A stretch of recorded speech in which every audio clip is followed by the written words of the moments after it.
قدری میں پڑھی، قدری میں کتاب و طہارت کی شروع میں آیت پڑھی، اذا قمتم الی الصلاۃ، جب تم نماز کے لیے کھڑے ہو جاؤ تو پھر ٹوٹیاں پڑ جاؤ، ٹھیک ہے نا، فاغسلوا وجوہکم، جب تم نماز کے لیے کھڑے ہو جاؤ تو ٹوٹیوں میں وضو کرنے کے لیے جاؤ، ٹھیک ہے؟ کیا مطلب ہے اس کا؟ ہاں ہاں ہاں ہاں ہاں دیکھو، اقنتم کی تفسیر ارتم کے ساتھ کی ہے، ارتم کے ساتھ کی ہے، دھیان سے۔ اب اس میں ضابطہ یاد رکھنا، ہاں غالباً علم کلام والوں کو یہ ضابطہ ہے کہ عبد کا ہر فعل مسبوق بالارادہ ہوتا ہے، یعنی قمتم کی تفسیر جو ارتم کے ساتھ کی ہے، کیوں کی ہے؟ اس کے لیے ضابطہ ہے، ضابطہ یہ ہے کہ عبد کا ہر فعل، عبد کا ہر فعل اختیاری، عبد کا ہر فعل اختیاری مسبوق بالارادہ ہوتا ہے، ہمارے نیک وسعوں کے الفاظ کہ عبد کا ہر فعل اختیاری مسبوق بالارادہ ہوتا ہے، کہ عبد کا ہر فعل اختیاری مسبوق بالارادہ ہوتا ہے، کہ عبد کا ہر فعل اختیاری مسبوق بالارادہ ہوتا ہے، دھیان سے۔ عبد کا ہر فعل اختیاری، جو اختیاری فعل ہے، اختیاری کام ہے، مسبوق بالارادہ ہوتا ہے، آگے وہ سبقت کیا ہوتا ہے ارادے کے ساتھ، یعنی اس سے پہلے ارادہ ہوتا ہے۔ مسبوق کہتے ہیں جس سے کوئی چیز سبقت کر جائے، عجیب بات، مسبوق کہتے ہیں جس سے کوئی چیز سبقت کر جائے۔ آج ساتھی آگے ساتھی، آپ بتاؤ مقتدی کتنی قسم پر ہے؟ مقتدی کتنی قسم پر ہے؟ تین کون سے؟ ہاں، مدرک، مسبوق، لاحق۔ مدرک کسے کہتے ہیں؟ ہاں، جو شروع سے لے کر اخیر تک نماز کو پانے والا ہو اس کو مدرک کہتے ہیں۔ اور مسبوق کسے کہتے ہیں؟ نہ، لفظی ترجمہ کریں، مسبوق کسے کہتے ہیں؟ مسبوق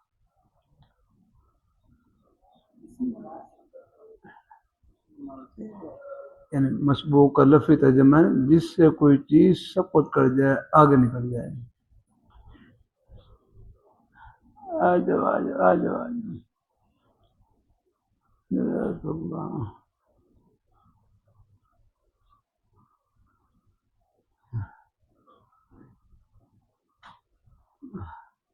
اور ساتھی بھی ہیں ساتھی، دیکھ لو اگر، ہاں ادھر قریب آ جاؤ، قریب، دور میں پاس بیٹھو آ کر، اللہ تعالیٰ اپنی مہربانی فرمائے۔ تو مقتدی کتنی قسم پر ہے؟ دو قسم پر، تین قسم پر، مدرک، مسبوق، لاحق۔ مدرک جو جو شروع سے لے کر اخیر تک نماز میں شریک ہو اسے کیا کہتے ہیں؟ مدرک۔ اور مسبوق کسے کہتے ہیں؟ مسبوق جس سے کوئی چیز سبقت کر جائے، آگے نکل جائے۔ تو آپ بتاؤ سابق کون ہے؟ سابق، مسبوق جس سے کوئی چیز سبقت کر جائے، آپ بتاؤ سابق کون ہوگا پھر؟ ہاں بولو، جس سے کوئی چیز سبقت کر جائے، آگے نکل جائے، تو سابق کون ہوگا؟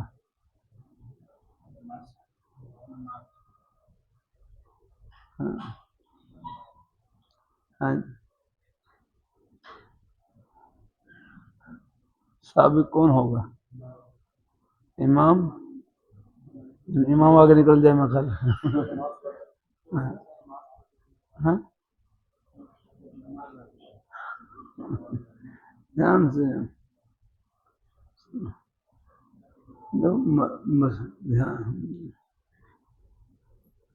مسبوق ہی ہمارے حقائی صاحب رحمۃ اللہ علیہ کے اللہ کے غریق رحمۃ فرمائے، گزرنے والا ہم پڑھ دیتے تو ایسے بعض اصلاحات ان کے پھر وہ لفظی ترجمے بھی کرواتے ہیں۔ مسبوق کسے کہتے ہیں؟ جس سے کوئی چیز سبقت کر جائے، تو سابق کون ہوگا؟ سابق رکعت ہو گیا، رکعت ثابت ہو گئی، بھائی یہی کہتے ہیں نا، ایک رکعت نکل گئی، دو رکعت نکل گئی، تو سابق کون ہے؟ رکعت ثابت ہے، آگے آج امام کی طرف بھی خر ہو سکتی ہے، امام اصلی رکعت ثابت ہے، رکعت نکل گئی آگے ہے، وہ رکعت ثبت کر گئی پہلے ہو گئی ہے۔ ہاں مسبوق کسے کہتے ہیں؟ مسبوق جس سے کوئی چیز سبق کر جائے۔ تو سابق کون ہے؟ سابق وہ رکعت ہے جس کی رکعت نکل جو یہ رکعت پہلے ہو گئی اگر میں آج ان بات ذہن میں رکھ رہا تھا۔ اور لاحق کسے کہتے ہیں؟ لاحق یاد کرنا۔ ہاں ٹھیک لاحق ہو جائے وہی میں رکھ رہا تھا۔ تو مسبوق جس سے کوئی چیز سبق کر جائے، جس سے چیز کوئی پہلے نکل جائے۔ یہاں بھی نا عبد کا ہر فعل اختیاری مسبوق بالارادہ ہوتا ہے۔ عبد کا ہر فعل اختیاری مسبوق بالارادہ ہوتا ہے، یعنی کیا میں نے مسبوق ارادے کے ساتھ مسبوق، یعنی کیا مطلب کہ عبد کا ہر فعل اختیاری مسبوق پیچھے ہوگا اور ارادہ پہلے ہوگا۔ مسبوق بالارادہ یعنی عبد کا ہر فعل اختیاری مسبوق بالارادہ ہوتا ہے، یعنی ارادے کے ساتھ سبقت کیا ہوتا ہے، یعنی اس سے پہلے ارادہ ہوتا ہے اور بعد میں وہ فعل ہوتا ہے۔ کر لیں گے کہ عبد کا ہر فعل اختیاری مسبوق بالارادہ ہوتا ہے، کہ عبد کا حرف اختیاری جو فعل ہے پہلے اس کا ارادہ ہوگا پھر اس بعد اس کام کو کرے گا کرنا۔ تو یہاں بھی کھڑا ہونا، یہ تم نماز کے لیے کھڑا ہونا، یہ عبد کا فعل اختیاری ہے، اس لیے اس اختیاری فعل سے پہلے بھی کیا ہوگا؟ پہلے ارادہ ہوگا، اس لیے قمتم کی تفسیر ارتم کے ساتھ کرتے ہیں۔ اذا ارتم جو نماز کے لیے کھڑے ہونے کا ارادہ ہو پھر جا کر پہلے نماز کی تیاری کر لیں، وضو کر لیں، سبھی کام آگے چلیں گا۔ قال عبد الله وبين النبي صلى الله عليه وسلم ان قصد الوضوء مرة وتوضا اذا مرتين وثلاثا ولم يزد على ثلاث وكره اهل العلم الاسراف فيه وان يجاوزه فعل النبي صلى الله عليه وسلم باب لا تقبل صلاة بغير طهور۔ ایک آپ نے فرق پڑھا ہوگا، غایہ مغیہ میں داخل ہے، شرح میں تعامل میں آن پڑھا ہوگا، غایہ مغیہ میں داخل ہوگا یا کہ نہیں، دھیان سمجھنا۔ غایہ کا معنی کیا ہے؟ انتہا۔ مغیہ کا معنی کیا ہے؟ مغیہ کا معنی لفظ ترجمہ کریں اس کا، غایہ مغیہ میں داخل ہوگا یا کہ نہیں۔ مغایہ کا معنی تو ہے نا انتہا، مغیہ کا معنی جس چیز کی انتہا کی جائے۔ بعض ذہن میں آگے غایہ مغیہ کے حکم کے والد غایہ مغیہ کے حکم میں داخل ہوگا یا کہ نہیں۔ جیسے فغسلوا وجوہکم کہ تم دھو اپنے ہاتھوں کو، اپنے چہروں کو اور اپنے ہاتھوں کو، الی المرافق اپنے ہاتھوں کو کہاں تک؟ کہاں تک یاد رکھنا۔ تو اب یہاں پر مغیہ کیا ہے؟ مغیہ کیا ہے؟ ہاں وہ تو غایہ ہے، کون یہ تک؟ یہ تو بھائی اذا کا مدخول غایہ ہوتا ہے، مغیہ کون ہے؟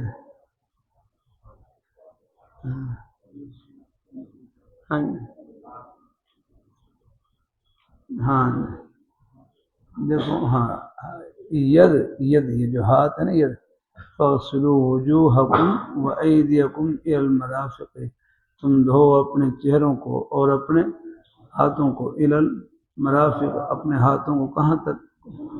کوہنی تک، کوہنی تو دھو۔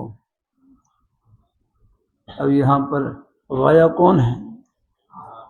نہیں غایہ کون ہے؟ غایہ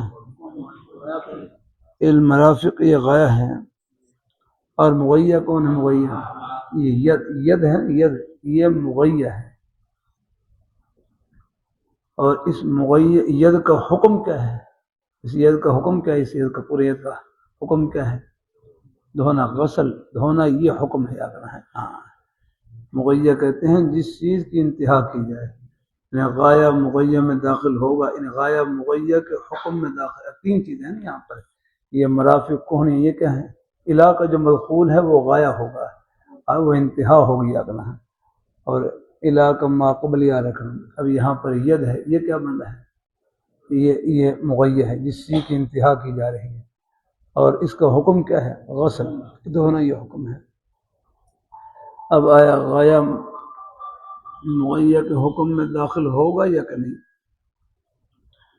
غایا مغیہ کے حکم میں داخل ہوگا یا کہ نہیں؟ تو آپ نے شامتاً پڑھ رکھا ہے الا کا ما بعد اگر ما قبل کی جنس سے ہو، الا کا ما بعد ما قبل کی جنس سے ہو تو پھر غایا مغیہ کے حکم میں داخل ہوگا۔ اب یہاں پر یہ جو کوہنیاں ہیں یہ بھی ہاتھ کی جنس سے ہی ہے نا، کیونکہ ید کا اطلاق نہیں، یہ کندھے تک ہوتا ہے، یہاں پہ ہوتا ہے ید کا اطلاق۔ یہ کوہنیاں بھی تو ہاتھ کی جنس سے ہیں نہیں آگنا، یہاں پر علاقہ ما بعد ما قبل کی جنس سے ہے، لہذا یہاں یہ غایا یہ جو کوہنیاں ہیں یہ مغیہ کے حکم میں داخل ہے، جیسے ہاتھوں کو دھونا ہے کوہنیوں کو بھی دھونا ہے، غایا مغیہ کے حکم میں داخل ہے۔ اور اگر غایا مغیہ کی جنس سے نہ ہو تو پھر علاقہ ما بعد ما قبل کے حکم میں داخل نہیں ہوگا۔ جیسے آپ نے وہاں مثال پڑھی ثم اتم الصیام الی اللیل، کہ تم روزے کو پورا کرو رات تک، تم روزے کو پورا کرو رات تک۔ اب دیکھو یہاں پر غایا کون ہے؟ غایا کیا ہے؟ الہ کا مدخول یہ غایا ہے۔ مغیہ کون ہے؟ ہاں عجیب بھائی روزہ یہ کیا ہے؟ مغیہ ہے، کیونکہ اور حکم کیا ہے؟ حکم اتمام پورا کرنا، یہ اس کا حکم ہے روزے کا۔ تو اب یہاں پر آپ دیکھیں لیل ہے، یہ سوم کی جنس ہے کہ نہیں؟ لیل سوم کی جنس سے نہیں ہے تو غایا مغیہ کے حکم میں داخل نہیں ہے، لہذا یہاں پر یہ غایا ہے آگے نا، یہ یعنی نہیں یہاں تو خیر داخل ہے لیکن روزے میں آ کر یعنی لیل جو ہے وہ غایا ہے، تو یہ مغیہ کی جنس سے نہیں ہے آگنا، وہ الگ الگ جنس سے ہے، لہذا یہاں پر آپ دیکھ لیں پھر جیسے ہی بس غروب آفتاب ہوگا اور روزہ پورا ہو جائے گا، یعنی اور روزہ فون افطار کر لیں گا، ایسی ہے نہیں۔ یہاں غایا مغیہ کے حکم میں حکم کیا ہے؟ اتمام سوم، روزے کو پورا کرنا، صرف سوم یہ تو مغیہ ہے، اور اتمام جو ہے اس کا حکم یہ یہ اس کا حکم ہے اتمام۔ تو بھائی کی بات پہلے پڑھی ہے، چلو کچھ پرانی چیزیں ہیں جو کچھ تھوڑا دہرا رہا ہوں تاکہ چلو پڑھتے پڑھاتے وقت آپ کچھ آسانی رہ رہا ہے کچھ چیزوں میں،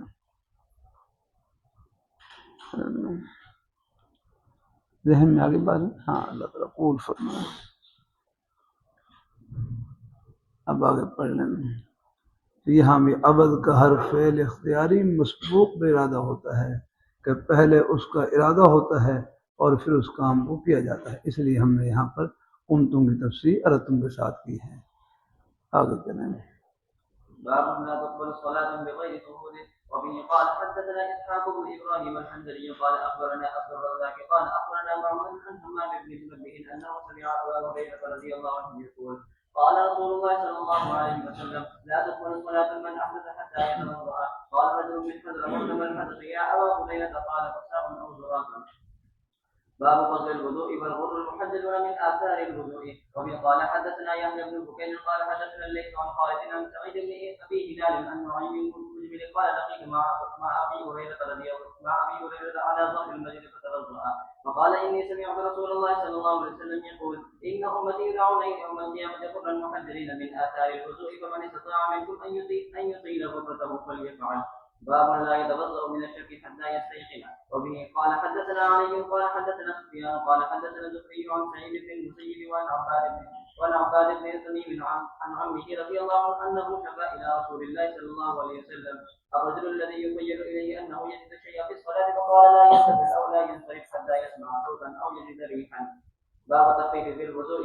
وفي قال حدثنا علي بن عبد الله قال حدثنا سفيان عن عمرو قال اخبرني قريب عن ابن عباس رضي الله عنهما ان النبي صلى الله عليه وسلم نام حتى نفخ ثم صلى وربما قال سمع حتى نفخ ثم قام فصلى. ثم حدثنا ابي سفيان مره بعد مره عن عمرو عن قريب عن ابن عباس رضي الله عنهما قال بت عند خالتي ميمونه ليله اقام النبي صلى الله عليه وسلم من الليل فلما كان في بعض الليل قام رسول الله صلى الله عليه وسلم فتبذأ من كل معلق بدوا خفيفا يخففه عمرا ويقلله وقام يصلي فتبذأت نحوا مما تبذأ ثم جئت فقمت عن يساره وربما قال سفيان عن شمالي فحولني فجعلني عن يميني ثم صلى ما شاء الله ثم تلا كلام حتى نفخ ثم اتى المنادي فاذن في الصلاه فقام معه الى الصلاه فصلى ولم يتوضا قلنا لعمر ان ناسا يقولون ان رسول الله صلى الله عليه وسلم تنام عينه ولا ينام قلبه قال عمر سمعت عبيد بن عمير يقول رؤيا الانبياء وحي ثم قرأ حضور کی ایک مبارک شان یہ تھی، آپ ابو داؤد شریف پڑھ لیں گے، روایت میں آتا ہے تنام عینایا ولا ینام قلبی، تنام عینایا ولا ینام قلبی،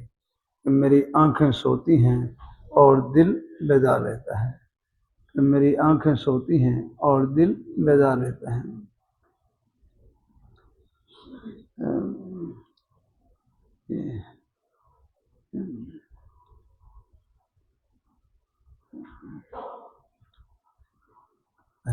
آنکھیں سوتی ہیں، دل بیدار ہوتا ہے، دل بیدار رہتا ہے۔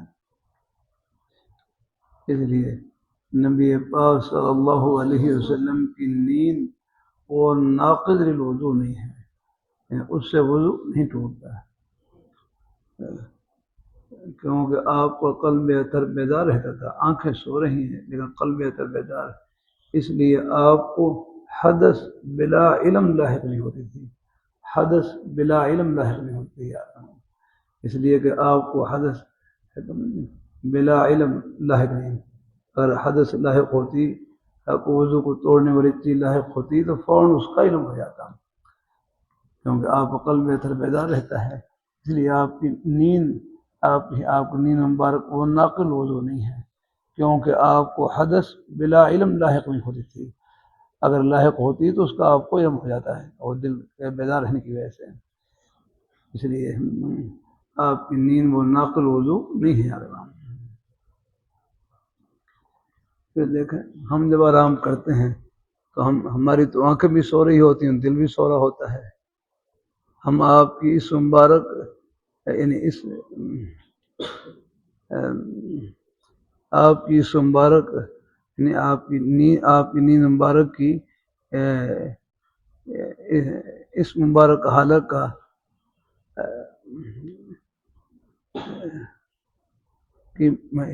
آپ کی مبارک نیند کی اس مبارک حالت کی مشابہت کا ذرہ ہم کیسے حاصل کریں گے؟ عبادت ہے نا،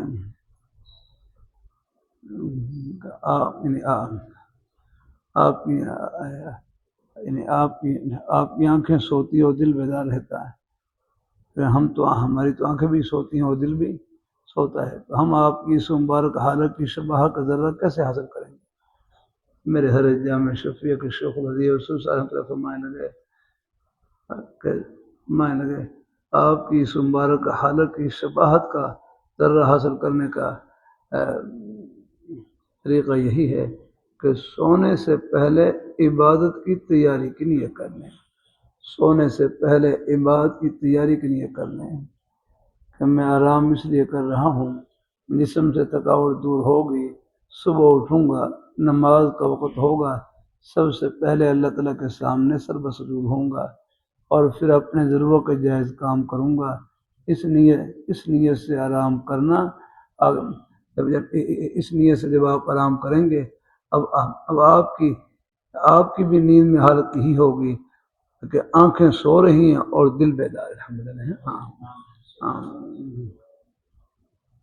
بھائی کی بات ذہن میں آ گئی، ہم آپ کی اس مبارک حالت کا آپ کی مبارک حالت کیا تھی؟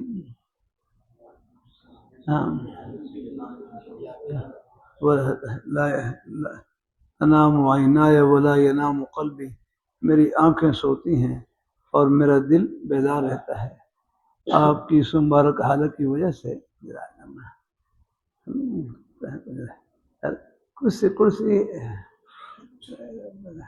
کرسی منگوایا تھا، اللہ اپنی مہربانی فرمائے، جزاک اللہ تعالیٰ خوش کروں۔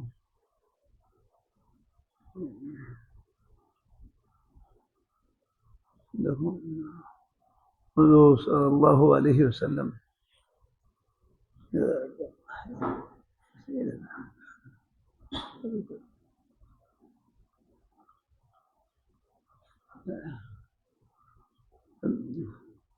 آپ صلی اللہ علیہ وسلم کی مبارک نیند میں آپ نے ارشاد فرمایا تنام عینایا ولا ینام قلبی، کہ میری آنکھیں سوتی ہیں اور میرا قلب، آپ کا دل مبارک بیدار رہتا ہے۔ اسی وجہ سے آپ کی نیند یہ ناقل وضو نہیں تھی، ناقل وضو نہیں تھی۔ ناقل وضو اس لیے کہ ناقل وضو ہونے کا نہیں تھی، کیونکہ آپ کا قلب بیدار رہتا تھا، اس لیے آپ کو حدث بلا علم لاحق نہیں ہوتی تھی۔ حدث بلا علم، یعنی اگر حدث لاحق ہوتی تو اس کا آپ کو علم ہو جاتا، ہاں پھر آپ وضو فرما لیتے، کیونکہ آپ کا قلب بہتر بیدار رہتا تھا، اس لیے آپ کی مبارک نیند ناقل وضو نہیں ہے، کیوں قلب کے بیدار رہنے کی وجہ سے آپ کو حدث بلا علم لاحق نہیں ہوتی تھی۔ اگر حدث لاحق ہوتی تو اس کا علم ہو جاتا، پھر آپ وضو فرما لیتے۔ محض نیند سے یعنی آپ کے مبارک وضو میں کوئی فرق نہیں پڑتا۔ میں نے کہا میں بھی کر رہا ہوں، دیکھو ہم جب آرام کرتے ہیں تو ہماری تو آنکھیں بھی سوتی ہیں اور دل بھی سوتا ہے۔ میں اپنے حضرت کی مجلس میں جامع مسجد میں بیٹھا ہوا، حضرت فرمانے لگے یہ تو حضور کی مبارک شان تھی، تنام عینایا ولا ینام قلبی، میری آنکھیں سوتی ہیں اور میرا دل بیدار رہتا ہے۔ ہم حضور کی اس مبارک حالت حضور کی مبارک نیند میں اس مبارک حالت کی شباہت کا ذرہ کیسے حاصل کریں؟ اور میں اس کا طریقہ یہی ہے کہ سونے سے پہلے عبادت کی تیاری کی نیت کر لیں، سونے سے پہلے عبادت کی تیاری کی نیت کر لیں، بس یہ نیت کر لیں کہ میں آرام اس لیے کر رہا ہوں، جسم سے تھکاوٹ دور ہوگی، صبح اٹھوں گا، نماز کا وقت ہوگا تو سب سے پہلے اللہ تعالیٰ کے سامنے سر بسجود ہوں گا اور پھر اپنے ضرورت کے جائز کام کروں گا۔ اس نیت سے آرام کرنا، اس نیت سے جب آپ آرام کریں گے تو آپ کی حالت بھی ہوگی کہ آنکھیں سو رہی ہیں اور دل بیدار ہے۔ سونے سے پہلے عبادت کی تیاری کے لیے کر لیں، پھر ہم نے اس نیت کی برکت سے پھر آپ کو آپ کی مبارک شباہت کا کوئی کروڑواں ذرہ اللہ ہم سب کو نصیب فرما دے۔ اللہ تعالیٰ ہے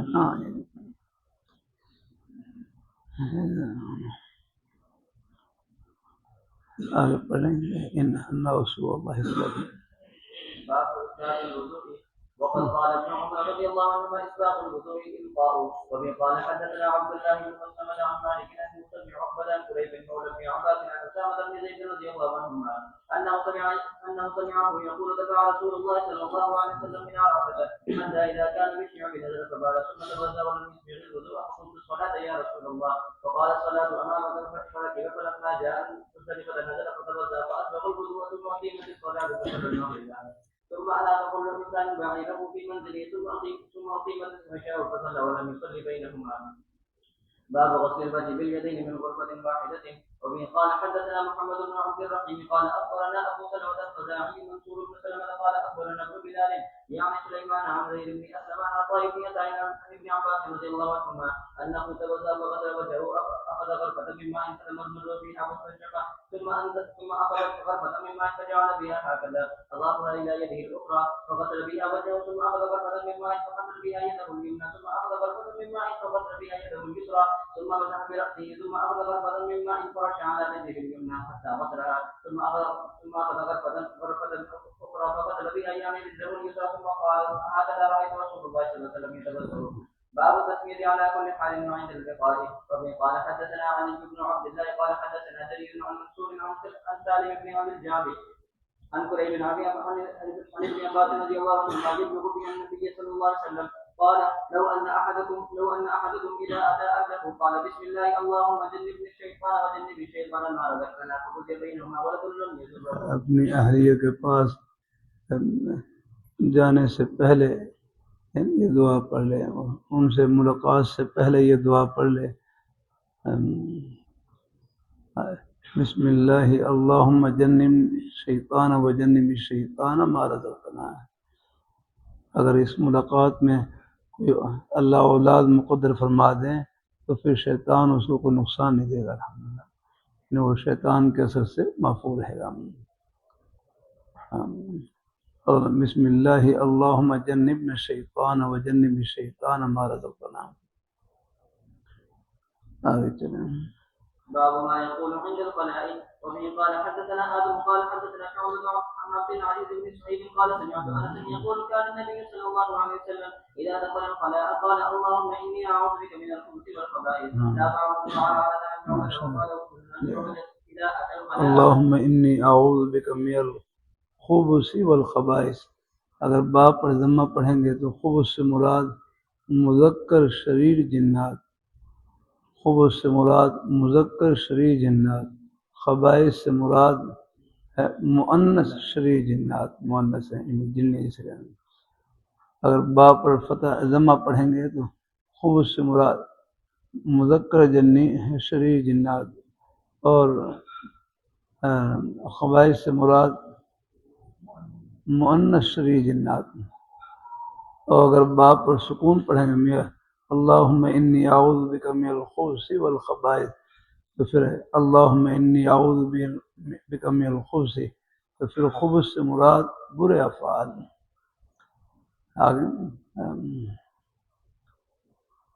اور خبائث سے مراد بری عادات یا کہنا اللہم انی اعوذ بک من الخبث والخبائث. خبث سے مراد برے افعال اور خبائث سے مراد بری عادات یا کہنا.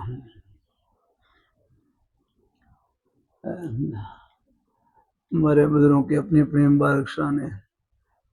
میرے موجودہ شیخ ہیں ڈاکٹر نعیم اللہ صاحب دامن مکاتم عالیہ، اپنے بڑوں کے سائے کی بڑی برکت ہوتی ہے.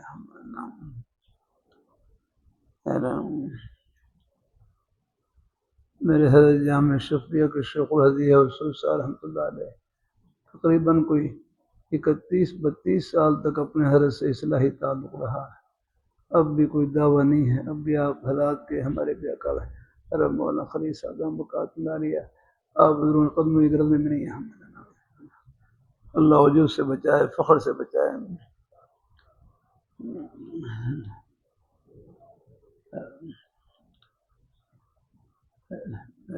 میرے حضرت جامع شفیع کے شیخ الحدیث رسول صاحب رحمۃ اللہ علیہ اصلاح کے تو ہم ہر وقت محتاج ہیں. میرے حضرت سے صاحب پوچھنے لگے یہ جو اصلاح یعنی اپنی بیماری کا احساس ہو جائے یہ بھی اللہ تعالیٰ کا انعام ہے. ظاہری بیماری سر میں درد ہے، بخار ہے، اس کا تو احساس ہو جاتا ہے، اور ایک اندر کی جو روحانی بیماری ہیں، دل کی بیماریاں ہیں، اس کا احساس بھی اللہ تعالیٰ کا انعام ہے. ایک ساتھی میرے حضرت سے پوچھنے لگے کہ حضرت بعض ساتھی کام میں، پڑھنے پڑھانے میں، عہدہ اور منصب میں، کاروبار میں آگے بڑھ جاتے ہیں، ان کے کام کو دیکھ کر، ان کی ترقی کو دیکھ کر دل میں حسد محسوس ہوتا ہے، جلن محسوس ہوتی ہے. میں کیا کروں؟ کہ بعض ساتھی کام میں، پڑھنے پڑھانے میں، عہدہ اور منصب میں، کاروبار میں آگے بڑھ جاتے ہیں، ان کے کام کو دیکھ کر، ان کی ترقی کو دیکھ کر دل میں حسد محسوس ہوتا ہے، جلن محسوس ہوتی ہے. میں کیا کروں؟ اللہ والوں کے عجیب جملے.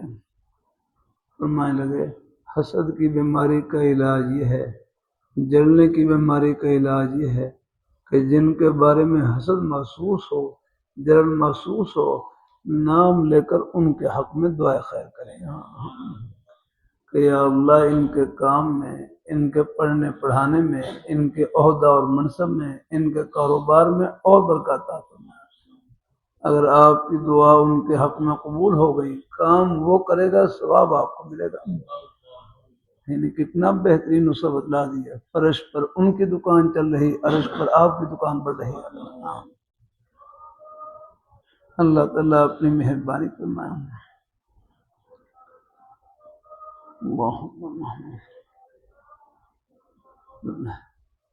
میرے حضرت سے پھر ایک صاحب پوچھنے لگے، یا وہی صاحب پوچھنے لگے جن کو علاج کا آپ حسد کی بیماری کا علاج یہ ہے کہ نام لے کر آپ دعا خیر کریں گے. نام لے کر دعا کریں گے. وہ ہر کہنے لگے میں دعا تو کر رہا ہوں لیکن سوئیاں بھی چبھ رہی ہیں، کیا کروں؟ میں دعا تو کر رہا ہوں لیکن سوئیاں بھی چبھ رہی ہیں، کیا کروں؟ تو حضرت فرمانے لگے یہ حالت غیر اختیاری ہے، معاف ہے، اس کی طرف توجہ نہ دیں، بس اپنا کام میں لگ رہے ہیں. وہ کچھ دنوں کے بعد وہ حالت وہ بھی ٹھیک ہو گیا.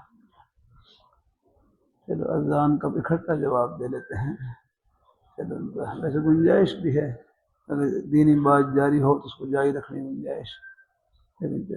طاقت اور تعلیم کے ہمارے ہر شاہ کی مختصر رحمۃ اللہ علیہ جامع شفیع میں بیان فرما رہے، مغرب کی اذان شروع ہو گئی، حضرت نے بیان جاری رکھا اذان کے دوران،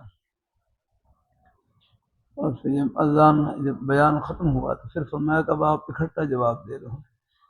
بعض دفعہ اذانیں لمبی ہوتی ہیں تو میں پھر بعض دفعہ بس اکٹھا جواب دے لیتا ہوں. لیکن یہ تو ماشاء اللہ مختصر اذان دی نا. اللہ اکبر اللہ اکبر اللہ اکبر اللہ اکبر اشہد ان لا الہ الا اللہ اشہد ان لا الہ الا اللہ اشہد ان محمد رسول اللہ اشہد ان رسول اللہ لا حول ولا قوة الا بالله لا حول ولا قوة الا بالله لا حول ولا قوة الا بالله اللہ اکبر اللہ اکبر لا الہ الا اللہ.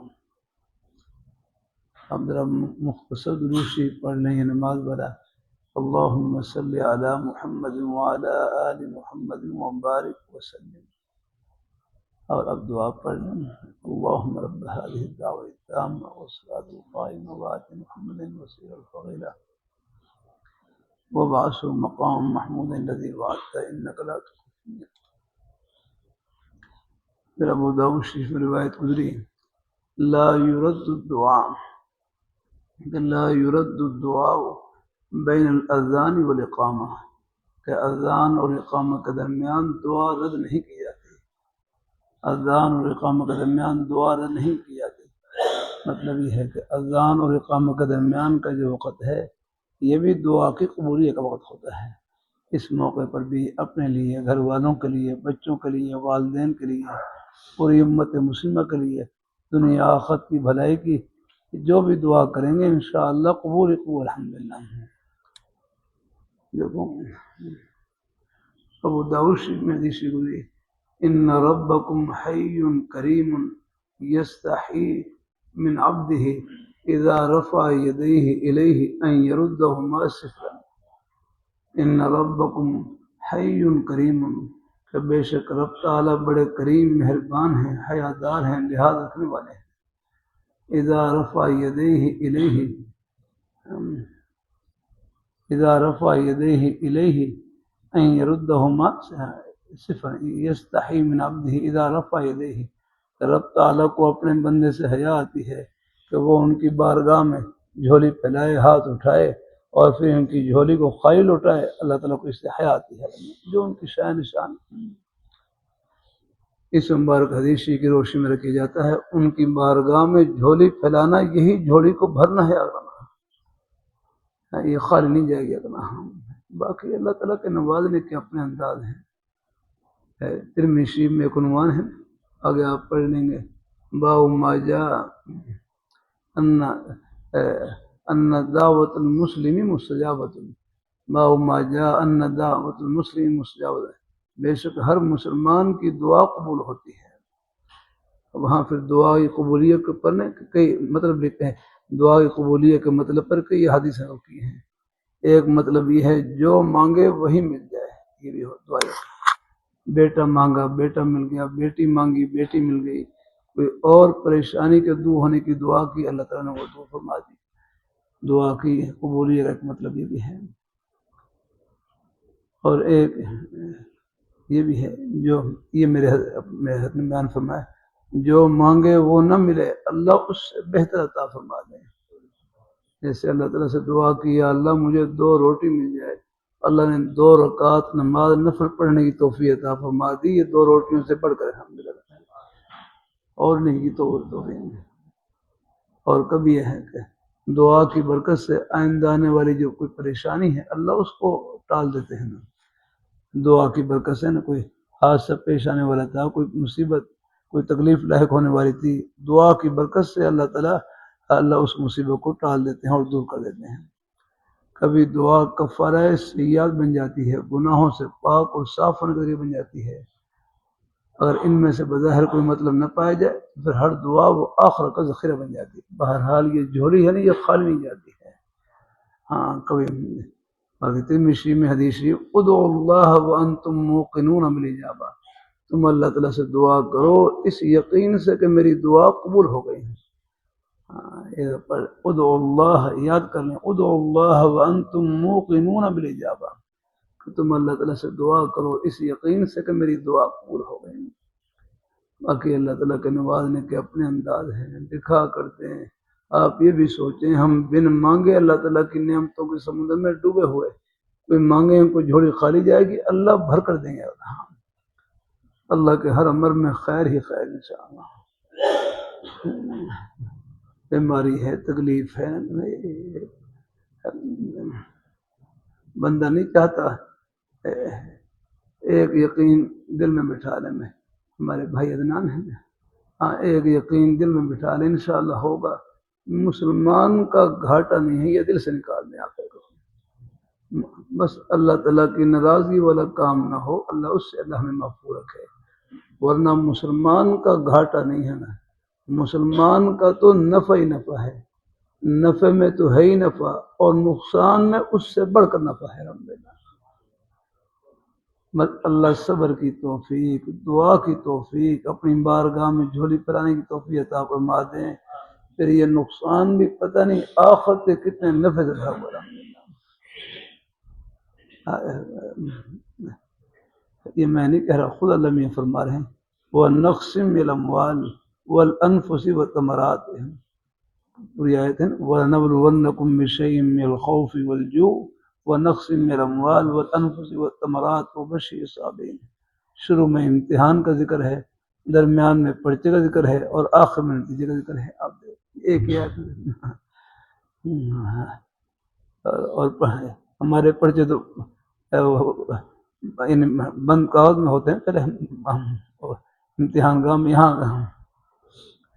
اور اللہ میاں نے پورا پرچہ ہی آؤٹ کر دیا۔ آؤٹ کہتے ہیں انگریزی میں کیا کہتے ہیں بھائی، پورا پرچہ ہی کھول کر رکھ دیا اگلا ہے۔ وَلَنَبْلُوَنَّكُمْ، اللہ تعالیٰ اپنی مہر بلا ضرورت بھائی اپنی اصل سادہ اپنی زبان استعمال کریں، اپنی تعلمان۔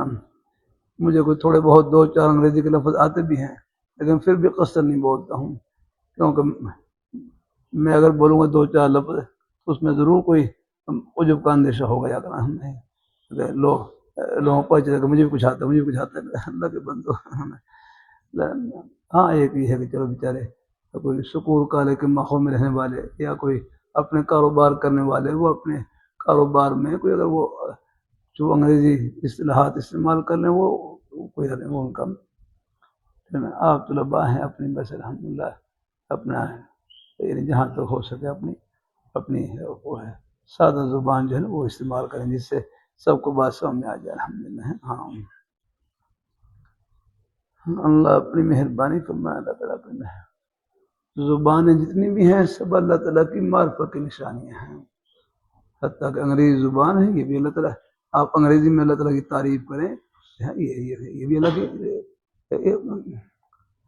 میں وہاں ساؤتھ افریقہ میں تھا، ساؤتھ افریقہ میں تو وہاں پر اب مجھے تو انگریزی نہیں آتی ہے، وہاں میں ٹوٹی فری بات چیت کرتا اور ساتھ ہمارے ایک بھائی ہیں وہ پھر انگریزی میں وہ انگریزی اور اردو دونوں جانتے تھے، وہ پھر میری بات سن کر وہ انگریزی میں ترجمہ کر دیتے اس کا اور ان کی انگریزی کام آ رہی ہے۔ اور بھائی عدنان شریعت مطہرہ ہمارے دنیا کے کسی بھی جائز کام کو نہیں چھڑواتی، ہر جائز کام میں جنت کی راہ بتلاتی ہے۔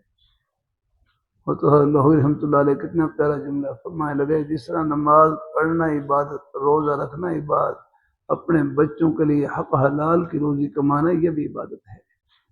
اگر نماز کے لیے مسجد میں جانا ثواب، نماز پڑھ کر دکان میں جانا ثواب، دفتر میں جانا ثواب، کھیتی باڑی کرنا ثواب،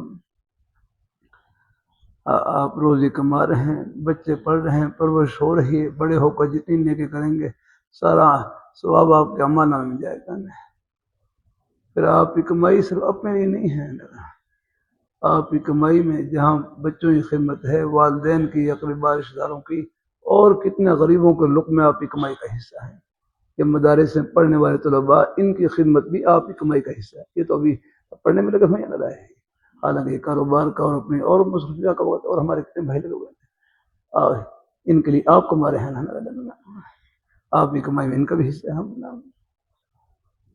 اللہ تعالیٰ اس لیے کہتے ہیں کسی مسلمان کو حقیر نہ سمجھیں، ارے کسی نے اللہ نے اپنی محبت کا نور بھر رکھا ہے، یہ تو آخرت میں پردے اٹھیں گے، کس کس بہانے سے اللہ سب کو اللہ اپنی رحمت سے نوازنے لگا ہے۔ تو مسلمان کا گھاٹا نہیں ہے، نفع ہی نفع ہے، نفع میں تو ہے ہی نفع، اور نقصان میں اس سے بڑھ کر نفع ہے۔ بس اللہ صبر کی توفیق اور دعا کی توفیق، پھر یہ نقصان بھی پتہ نہیں آخرت کے کتنے نفع ہوگا، لیکن یہ نفع یہاں نہیں، یہ اوپر کی آنکھوں سے نظر آئے گا۔ خود اللہ نے فرمایا وہ نقص میرا مالوں کا نقصان، جانوں کا نقصان، پلوں کا نقصان، یہ تو آخر کے امتحان کا پرچہ ہے۔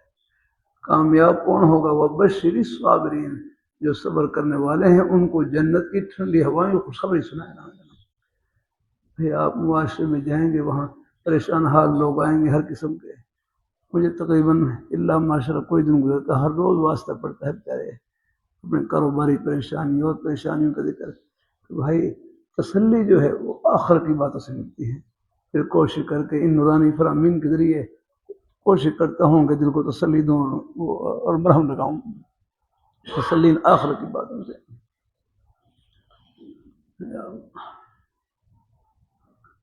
میں وہاں بنو قریب ڈومیل ہے، وہاں پر تھا، یہی مضمون بیان کر رہا ہوں۔ تو بیان کے بعد ایک بھائی ملے، کہیں کہ یہ بیان آپ نے میرے لیے کیا ہے؟ میں نے آپ بیان میرے لیے کیا؟ میں کہا بھائی میں تو اپنے معمول اللہ جڑا کیا۔ کہ میں کیا وجہ؟ میں اپنی گاڑی میں جا رہا تھا، کار میں جا رہا تھا، میری گاڑی میں 90 لاکھ روپے ہیں، دوبارہ مجھے ملا کہ 1 کروڑ روپے اس میں رکھا ہوا، اور راستے میں وہاں پر ڈاکو آ گئے، انہوں نے پھر وہ کیا کہتے ہیں نا، وہ بس وہ اپنے اسلحے کے زور پر وہ گاڑی کی چابی بھی چھین لی، اور گاڑی بھی لے گئے، اور اس میں 90 یا 1 کروڑ روپے اس میں تھا، وہ بھی ساتھ لے گئے۔ میں بڑا پریشان تھا، صدمہ تھا، نقصان کا اثر تو ہوتا ہے۔ لیکن فرمانے لگے آپ کی ان باتوں کے سننے سے مجھے حوصلہ ملا ہے کہ مسلمان کا گھاٹا نہیں ہے، مسلمان کا نفع ہی نفع ہے، نفع میں تو ہے ہی نفع، اور نقصان میں اس سے بڑھ کر نفع ہے۔ خود اللہ نے فرمایا بشر الصابرین، صبر کرنے والوں کو جنت کی ٹھنڈی ہوائیں خوشخبری سنائے۔ جس نقصان پر صبر کرنے پر اللہ تعالیٰ جنت کی ٹھنڈی ہوائیں خوشخبری سنائے، یہ اوپر سے نقصان ہے، اندر سے جنت کی ٹھنڈی ہوا ہے۔ اور نقصان میں صبر کی نشانی بتلا دوں، آسان سے نقصان میں صبر کی نشانی ہے، زبان پر اللہ تعالیٰ کا پیارا نام آ جائے، دعا کی توفیق مل گئی، بس سمجھو اللہ نے آپ کو صبر کی توفیق عطا فرما دی۔ چاہے دل غم زدہ ہو، رو رہا ہو، مجھے بھی اندازہ ہے حالات کا ہم پر بھی اثر ہوتا ہے، چاہے دل غم زدہ ہو، رو رہا ہو آگے، لیکن زبان سے کوئی بے صبری کم نہ نکلے، کوئی نکل بھی جائے ہم جیسے کمزوروں سے، بھائی چلو جیسے طبیعت سنبھلے اللہ سے معافی مانگے، اور پھر اپنی وہی صبر اور شکر کی جنت کی راہ پا لے۔ اچھا بھائی گھڑی بھی تیز چلتی ہیں، اللہ قبول فرمائے ہم چلا ہے، یہ باتیں بھی آپ کے فائدے کے لیے ہیں۔ اللہ تعالیٰ حدیث کا سبق یہ تو خانقاہی سبق ہوتا ہے، آگے ہے نہیں۔ کبھی کبھی چلو بات سر کر دیتا ہوں، بھائی خدا کے لیے یہ حدیث کی مبارک کتابیں، دینی کتابیں، ان کو صرف مدرسے کے امتحان میں پاس ہونے کی نیت سے نہ پڑھا کریں، عرش پر پاس ہونے کے لیے سے پڑھا کریں. یہ سب کچھ آخرت کے لیے ہے. اللہ یہاں بھی ہمارے اساتذہ کرام میں نیک اساتذہ ہیں امتحانات کے سلسلے وہ بھی شعور دلانے کے لیے ہیں. اللہ اس میں بھی اللہ کامیاب کرے, خوب محنت کریں, لیکن جو اصل جو مقصود ہے وہ اوپر ہے, ہم کو آخرت یاد رکھیں. لیے ہمارے ہر مولانا شاہ والا صاحب سے فرمائے دیانت کے ساتھ فیل ہو جانا خیانت کے ساتھ پاس ہونے سے بہتر ہے. دیانت کے ساتھ فیل ہو جانا خیانت کے ساتھ پاس ہونے سے بہتر ہے. کوشش محنت و کوشش کے باوجود کوئی امتحان میں نمبر کم بھی آ گئے لیکن کوئی اس میں کوئی ایسا کوئی اور معاملہ نہیں کیا, بس پھر انشاءاللہ پھر امید ہے اللہ کی رحمت سے اللہ تعالیٰ اللہ کی رحمت سے کہیں نہ کہیں اللہ پاک قبول فرما کر اور نواز دیں گے اللہ تعالیٰ. ہاں کمزور ہوں ذہین سب طلباء کو اللہ تعالیٰ کی بارگاہ میں ہمارے شہر کے احباب بھی جہاں جہاں سے بھی تشریف لائے اللہ آپ حضرات کو خوشیوں سے بھر دے اور برکتوں سے بھر دے. اچھا انشاءاللہ باقی کچھ نماز کے بعد بیٹھ جائیں گے یا جمعرات. ہاں بھائی جمعرات بھائی میری بھی ہے ہاں, لیکن اگر ہو سکے تو نماز کے بعد تھوڑا سا پڑھیں گے پھر اس کے بعد انشاءاللہ ہم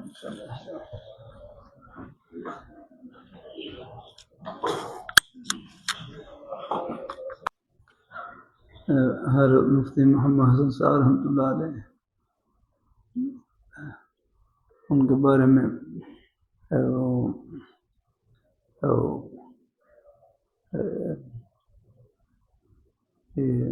یہ بات معروف ہے اور مشہور ہے. ہر کی شوگر کی وجہ سے یہ گھٹنے کے اوپر سے ٹانگ کاٹی گئی.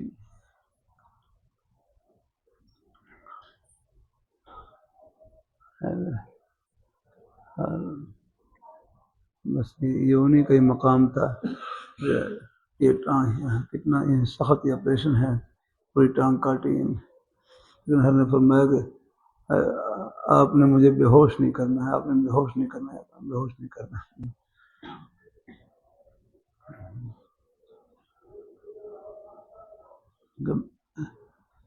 بے ہوش نہیں کرنا ہے. بہرحال جب ٹانگ کا آپریشن کہنے لگے جیسا ہو رہا ہے آپ نے بس بعد میں نے اپنے چہرے پر رومال ڈال لیا, کوئی چیز ڈال لی, بس اللہ تعالیٰ کی یاد میں ذکر میں مشہور ہو گئے. بس اللہ تعالیٰ کی یاد میں ایسے ڈوبے کہ بالکل انہیں ٹانگ کاٹ لی اور ان کو پتہ ہی نہیں چلا کرنا. کرنل ضیاء اللہ صاحب ڈاکٹر کرنل ضیاء اللہ صاحب انہوں نے ہر کی نبض کے پر ہاتھ رکھا ہوا, نبض کے پر ہاتھ رکھا ہوا. ہمارے ہر ڈاکٹر نعیم اللہ صاحب مقات میں فرمانے لگے, مولانا صاحب کہنے لگے میں نبض پر ہاتھ رکھا ہوا, اگر نبض یعنی ٹانگ کاٹنے سے پہلے 70 پر چل رہی تھی تو ٹانگ کاٹنے کے بعد بھی 70 پر ہی چل رہی ہے. حالانکہ آدمی کو سوئی میں چبھے تو ہل جاتا ہے, آپ دیکھ لیں جھڑک پڑتا ہے آدمی, میں کوئی بالکل کچھ فہم نہیں. بس یہ مسئلہ بزرگوں کے اپنے اپنے ان کی شانیں ہیں. الحمدللہ اللہ تعالیٰ اپنی مہربانی فرمائے. کہتے ہیں تکلیف پر جو ملنے والا ثواب ہے نا, بس جب اس کو سوچ لیا جائے تو پھر وہ تکلیف بس ایک شکل رہ جاتی تکلیف کی, اور اس کا اندر اس کا جو خول ہے, اندر کا جو خول وہ جنت کی ٹھنڈی ہواؤں سے بھرا ہوا ہے. تب ہر ٹانگ کاٹی گئی. اس زمانے میں کوئی یعنی کوئی مصنوعی ٹانگیں بھی نہیں تھیں. بیساکھی کے ذریعے شوگر کی وجہ سے بار بار اس لیے جانا پڑتا, قضاء حاجت کے لیے جانا پڑتا. میرے شیخ حضرت ڈاکٹر نعیم اللہ صاحب مقات ڈالی, ان کے والد صاحب حضرت ڈاکٹر حفیظ اللہ صاحب رحمہ اللہ تعالی, جو حضرت مفتی حسن صاحب رحمۃ اللہ علیہ خلیفہ تھے, وہ کہنے لگے کہ حضرت اس تکلیف میں تو آپ کو بڑی زحمت ہے, اس تکلیف میں تو آپ کو بڑی زحمت ہے. تو حضرت فرمانے لگے بھائی زحمت نہیں رحمت ہے, یہ تکلیف میرے لیے زحمت نہیں رحمت ہے, یہ تکلیف میرے لیے زحمت نہیں رحمت ہے. کیونکہ جتنی باری میں بیت الخلاء میں جاتا ہوں 2 مرتبہ رجوع اللہ کی توفیق مل جاتی ہے۔ جب بیت الخلاء میں جاتا ہوں، بیت الخلاء میں جاتے وقت بھی دعا پڑھ لیتا ہوں، اللہم انی اعوذ بک من الخبث والخبائث، اور بیت الخلاء سے نکلتے وقت بھی دعا پڑھ لیتا ہوں، کون سی؟ غفرانک الحمدللہ الذی اذهب عنی الاذی وعافانی، اور جزاک اللہ خیریت سے۔ اللہ تعالیٰ خوش رکھے ہمارے بزرگوں کو، الحمدللہ خیریت سے قدر ہے۔ ہر بھائی رضوان صاحب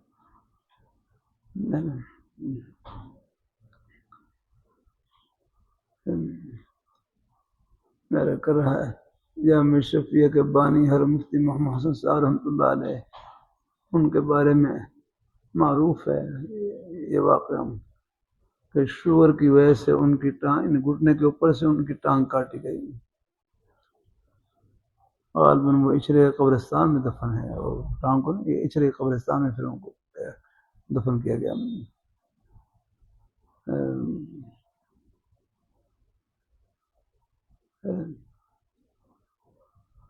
میں بھی سنا رہا واقعہ میں حضرت نے وہ ٹانگ کا آپریشن کرنے سے پہلے، کاٹنے سے پہلے ڈاکٹر حضرت کو کہا مجھے بے ہوش نہیں کرنا ہے، بے ہوش نہیں کرنا ہے، بس آپریشن کرنے سے پہلے اپنے چہرے پر حضرت نے رومال رکھا یا کپڑا رکھا، بس اللہ تعالیٰ کی یاد میں ایسے ڈوبے اور غرق ہوئے، ڈاکٹروں نے ٹانگ کاٹ دی، پتہ ہی نہیں چلا بلکہ خود پوچھا کہ آپ نے اپنا کام کر لیا ہے۔ اللہ تعالیٰ اپنے میں کرنل ضیاء اللہ صاحب سے، ڈاکٹر کرنل ضیاء اللہ صاحب، انہوں نے نبض کے اوپر ہاتھ رکھا ہوا ہے۔ کرنل ضیاء اللہ صاحب فرمانے لگے اگر ٹانگ کاٹنے سے پہلے نبض 70 پر چل رہی تھی تو ٹانگ کاٹنے کے بعد بھی 70 پر چل رہی تھی نا، حالانکہ آدمی وہ کانٹا بھی چبھے تو وہ ہل جاتا ہے۔ اللہ تعالیٰ اپنی مہربانی، یہ اللہ والوں کی اپنی اپنی مبارک شانیں ہوتی ہیں۔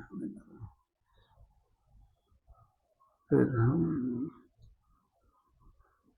حضرت مفتی حسن صاحب رحمۃ اللہ علیہ یہاں سے ٹانگ کاٹ دی گئی تو میں خیال کوئی مصنوعی ٹانگ بھی ایسے ہی نہیں، اب تو خیر مصنوعی ٹانگ مل جاتی ہے، اس وقت یہ بھی نہیں تھی۔ پھر بیساکھی کے ذریعے بار بار وہ شوگر کی وجہ سے بار بار حاجت ہوتی اور اس سے نکلے جانا پڑتا، تو بار بار بیساکھی کے جانا پڑتا اندر۔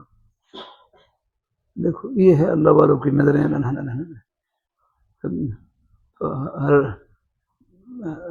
حضرت خلیفہ حضرت ڈاکٹر حفیظ اللہ صاحب رحمہ اللہ تعالی، میرے موجودہ شیخ حضرت ڈاکٹر نعیم اللہ صاحب دام برکاتہ اللہ علیہ، ان کے والد گرامی حضرت ڈاکٹر حفیظ اللہ صاحب رحمہ اللہ تعالی، یہ حضرت مفتی حسن صاحب رحمۃ اللہ علیہ کے خلیفہ تھے۔ بیعت کا تعلق حضرت حکیم الامت حضرت ثانوی رحمۃ اللہ علیہ سے تھا، لیکن باقی بعد میں اصلاحی تعلق حضرت سے۔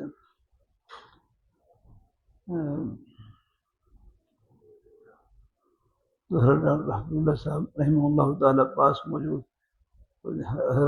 بار بار حج کے لیے جانا پڑتا تو کہنے لگے حضرت اس تکلیف میں تو آپ کو بڑی زحمت ہے، اس تکلیف میں تو آپ کو بڑی زحمت ہے، تو حضرت فرمانے لگے یہ تکلیف میرے لیے زحمت نہیں رحمت ہے، یہ تکلیف میرے لیے زحمت نہیں رحمت ہے۔ فرمانے لگے کہ میں جتنی بار بھی بیت الخلاء میں جاتا ہوں 2 مرتبہ رجوع اللہ کی توفیق مل جاتی ہے۔ بیت الخلاء میں جاتے وقت بھی دعا پڑھ لیتا ہوں، اللہم انی اعوذ بک من الخبث والخبائث، پڑھ لیں گے آپ نے انشاءاللہ، امید ہے انشاءاللہ معمول ہے نا انشاءاللہ۔ اور بیت الخلاء سے نکلتے وقت کیا پڑھیں گے؟ غفرانک الحمدللہ الذی اذهب عنی الاذی وعافانی، غفرانک کہ میں آپ سے بخشش طلب کرتا ہوں، اللہ اپنی مہربانی فرمائے، اللہ اپنی بارگاہ میں غفرانک میں آپ سے بخشش مانگتا ہوں، بخشش طلب کرتا ہوں۔ یہ کس بات کی بخشش؟ کئی توجیحات لکھی ہیں، ایک یہ ہے ذکر ذکر لسانی نہ کر سکنے کی وجہ سے، کیونکہ اس حالت میں زبان سے ذکر نہیں کر سکتے ہیں، زبان سے یہ ہے ذکر قلبی تو کر سکتے ہیں لیکن ذکر لسانی نہیں کر سکتے زیادہ۔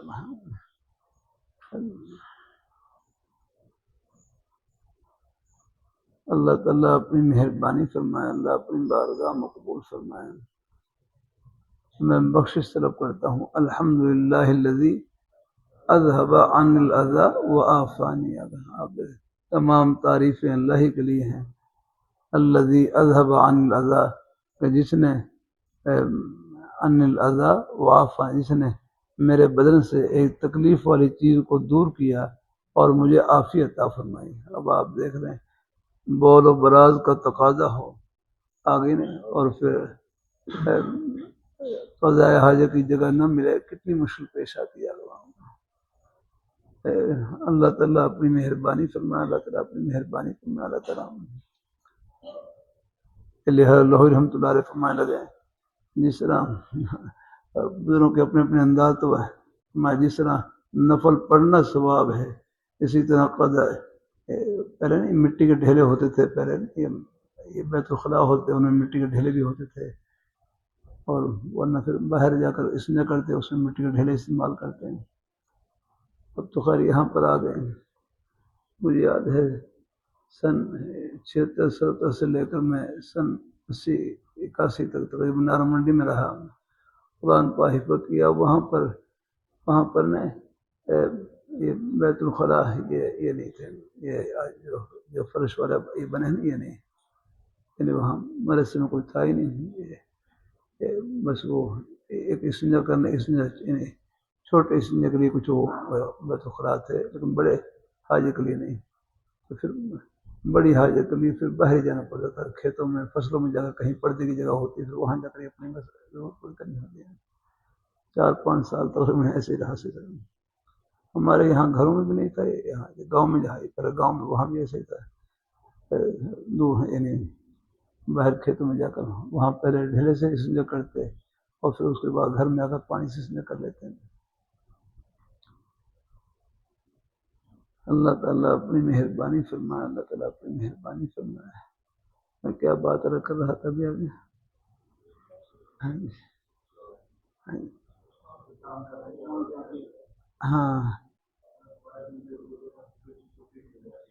جی ہاں، 2 مرتبہ رجوع اللہ کی توفیق مل جاتی ہے، رجوع اللہ کی۔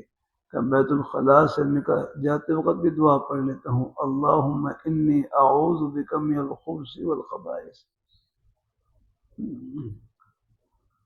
ابو داؤد شریف میں روایت آتی، شروع میں آتی ہے، آگے نہیں، ابو داؤد شریف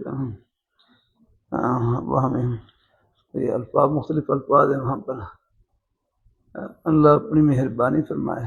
وہاں پر پہلے یعنی یہ تو اب بنے ہیں، یعنی آپ صلی اللہ علیہ وسلم کے مبارک زمانے میں بھی وہاں پر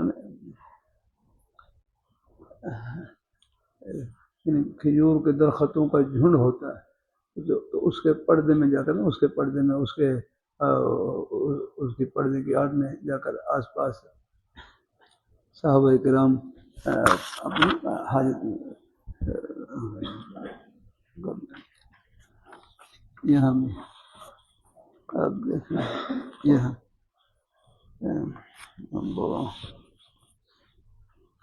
بھائی رضوان صاحب حدیث شریف نور سے بھری ہوئی الحمدللہ۔ ان طلباء سے کر دیتا ہوں بھائی خدا کے لیے یہ دینی کتابیں ہیں، ان کو صرف مدرسے کے امتحان میں پاس ہونے کی نیت سے نہ پڑھا کریں، عرش پر پاس ہونے کی نیت سے پڑھا کریں، یہ سب کچھ آخرت کے لیے ہے۔ یہاں بھی اللہ آپ کو پاس کرے، کامیاب کرے، یہ بھی چلو شوق دلانے کے لیے سلسلے ہیں، لیکن جو ہمارا اصل مقصود ہے وہ اوپر ہے، اللہ تعالیٰ مقصد اللہ کی رضا ہے۔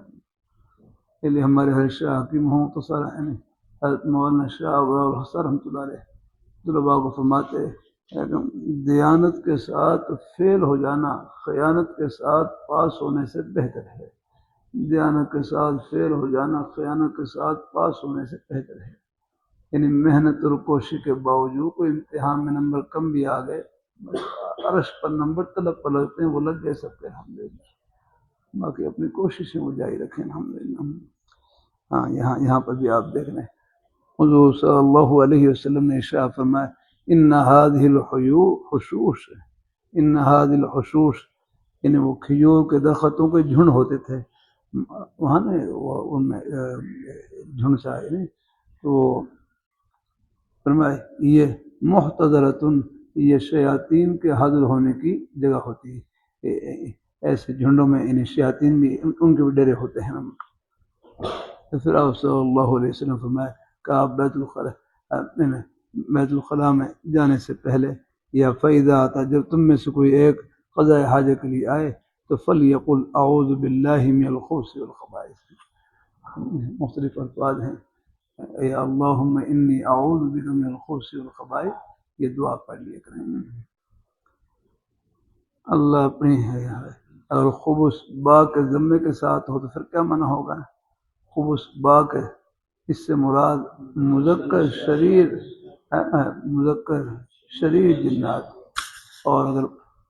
اور خبائث سے مراد مؤنث شریر جنات، اور با کے سکون کے ساتھ ہو من الخبث والخبائث، اس سے مراد خبث، اس سے مراد برے افعال، خبث سے مراد برے افعال، اور خبائث سے مراد بری عادات۔ قدم قدم پر رہنمائی یہاں ہے۔ اب بیت الخلاء میں جانا، یعنی بیت الخلاء میں جانا، قضاء حاجت کرنا ایک طبی عمل ہے، طبی عمل ہے، لیکن شریعت مطہرہ نے اس کے لیے بھی کتنے آداب بتلائے ہیں۔ ایک ہماری جو ہے میں نے شاید بتلائے تھے آپ کو، وہاں بتلائے 9 آداب بتلائے تھے، یہاں نہیں بتلائے، کئی برس میں اسباق ہوتے ہیں، کہیں نہ کہیں ذکر ہے۔ میرے حضرت ابو داؤد شریف کے سبق میں، مدنی میں شاید ذکر کیا، ابو داؤد شریف کے اسی سبق میں قضاء حاجت کے 9 آداب بتلائے۔ پہلا ادب تعظیم قبلہ، اللہ گھر کی تعظیم، اللہ گھر کی تعظیم۔ قضاء فلا، بخاری شریف میں ہے فلا تستقبلوا القبلۃ ولا تستدبروها، کہ قضاء حاجت کرتے وقت قبلے کی طرف نہ منہ ہو نہ پش ہو جاتا۔ ہمارے شیخ موسی رحمۃ اللہ علیہ کتاب استعظام الصغائر میں روایت لکھی ہے کہ ایک آدمی غلطی سے قبلہ رخ ہو گیا ہے، اور پھر قضاء حاجت کے دوران ہی اس کو یاد آ گیا کہ اوہ یہ تو میں قبلہ رخ ہوں، اور اس نے قضاء حاجت کے دوران ہی اپنا رخ قبلے سے اس نے پھیر لیا، فرمایا ابھی اس کا قبلے سے رخ پھرے گا نہیں، پہلے ہی اللہ اسے گناہوں کو بخش دیں گا۔ یہ تعظیم ہے قبلہ، اللہ گھر کی تعظیم یاد رکھنا۔ اور کمال نظافت، خوب صفائی حاصل کرنا، پہلے ڈھیلے کے ساتھ استنجا کرنا، اور پھر پانی کے ساتھ استنجا کرنا۔ پہلے جیسے میں نے کہا پہلے ہمارے دیہاتوں میں پہلے یعنی بیت الخلاء نہیں ہوتے تھے، پہلے وہ ہم باہر جنگل میں جا کر ڈھیلے سے استنجا کرتے، اور پھر اس کے بعد گھر میں یا مسجد کے بیت الخلاء میں پانی سے استنجا کر لیتے۔ خوب یہ ایسے ہے جیسے برتن کو مانج کر دھونا۔ اب جیسے دیہاتوں میں ہم نے دیکھا پہلے عورتیں پہلے برتن وہ مٹی سے مانجتی، اور اب تو خیر کچھ صابن وغیرہ کچھ آ گئے دوسرے ہیں، پہلے یہی تک مٹی سے مانجتی اور مانج کر پھر ان کو پانی سے دھوتی۔ یہ ایسے ہے جیسے برتن کو مٹی سے مانج کر دھونا لگ رہا ہوں۔ بڑی ہستیاں کمال ہے، خوب صفائی حاصل کرنا۔ اللہ میرے گھر پر مالک یورپ والے ہیں، ان کو تو اللہ کو استنجا کرنا ہی سکھا دے۔ اللہ تعالیٰ اپنی مہربانی فرمائے۔ وہاں پر ساؤتھ افریقہ میں وہاں میں بیت الخلاء جو ہیں انہیں پانی نہیں ہوتا ہے، اللہ تعالیٰ اپنی مہربانی فرمائے۔ میں تو بس وہی معذورین کا جو ہوتا ہے بھائی صاحب، ہم اسی میں جا کر بس اسے وہ اپنا استنجا والا کرتے ہیں اور کچھ اپنی ضرورت پوری کرتے ہیں۔ ان میں تو ایسا بھی تھا، پہلے یہ فرانس کے مقالے تھے، ان کے شہزادے والا یہ تو وہ استنجا کا پتہ ہی نہیں جاتا۔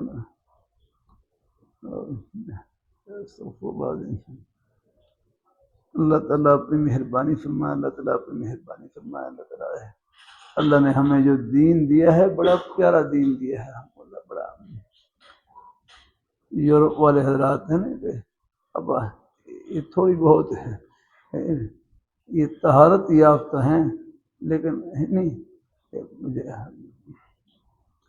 یہ تہذیب یافتہ تو ہیں لیکن کیا کہتے ہیں طہارت یافتہ نہیں ہے طہارت جو پاکیزگی ہے نا پاکیزگی وہ تو پھر نئے طریقے سے حاصل ہو گئے تہذیب کہتے ہیں ظاہری صفائی کو یا کرنا وہ تو اب کپڑا بظاہر ناپاک ہو اس کو اگر پانی سے پاک نہ کریں تو وہ ناپاک ہی ہے، اب چاہے اس کے اوپر اسری پھینک دیں ظاہری طور پر تو صاف نظر آئے گا لیکن اندر سے وہ ناپاک ہے۔ اللہ اپنی مہربانی ہے تو بہرحال اللہ تعالیٰ قبول فرمائے، اللہ اپنی بارگاہ میں قبول فرمائے اللہ تعالیٰ۔ بس یہ بحر ذخار ہے ہمارے، میں کہاں سے بات آپ کون سی بات سمجھانا چاہ رہا تھا؟ ان هذه الحشوش محتضرۃ کہ یہ جھنڈ کھجور کے جھنڈ جہاں ان کئی درخت جمع ہوتے تھے تو ان کے درمیان ان جھنڈ کو صحابہ کرام بیت الخلاء کے لیے استعمال کر لیتے، اس کو وہ پردے کی جگہ ہوتی تھی، اس میں جھنڈ کئی درخت ہوتے تو ان کو بیت الخلاء کے طور پر تو آپ صلی اللہ علیہ وسلم نے ارشاد فرمایا کہ یہ جھنڈ ہیں کھجور کے درختوں کے جھنڈ یہ شیاطین کے حاضر ہونے کی جگہ ہیں، یہاں پر ان کے بھی ڈیرے ہوتے ہیں، اس لیے یہ دعا پڑھ لیا کریں اللہم انی اعوذ بک من الخبث والخبائث، اور بھی الفاظ ہیں اعوذ باللہ من الخبث والخبائث مختلف الفاظ ہیں۔ اللہ تعالیٰ قبول فرمائے۔ کہاں سے پڑھ رہے جا رہے ہم؟ اچھا چلو دو تو ہو گئے انشاءاللہ، چلو پھر ایسا کروں گا آداب الحمدللہ۔ اللہم ان میں سے ایک ادب یہی ہے یہ آپ نے 9 آداب، ایک ادب یہ ہے ترک ایذاء غیر، غیر کی اذیت کو ترک کرنا،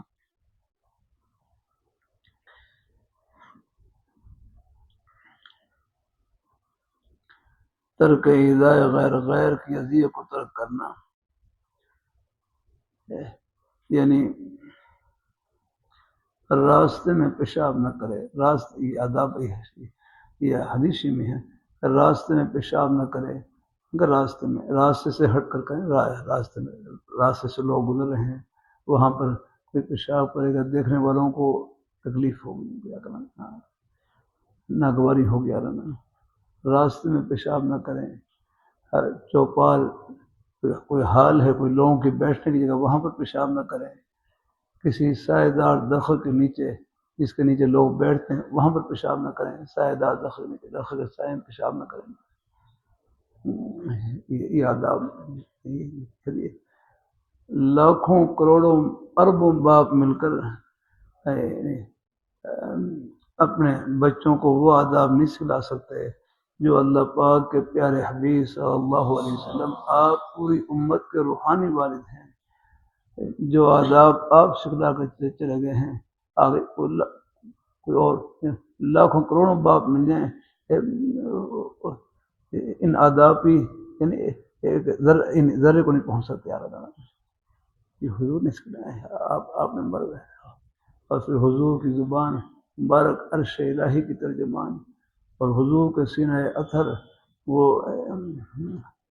انوارات الہیہ فیضان الہیہ کا مظہر ہے الحمدللہ، اور حضور کے سینہ اطہر پر براہ راست فیضان ربی کی انوارات الہیہ کی بارش نازل ہوتی تھی، گویا کہ یہ سب طریقے اللہ پاک نے اپنے پیارے حبیب صلی اللہ علیہ وسلم کی زبان مبارک کے ذریعے ہم تک پہنچایا، الحمدللہ۔ اللہ تعالیٰ وہی ایسی باتیں بتلا سکتے ہیں، اللہ پاک ہی اپنے بندوں کو ایسی باتیں بتلا سکتے ہیں۔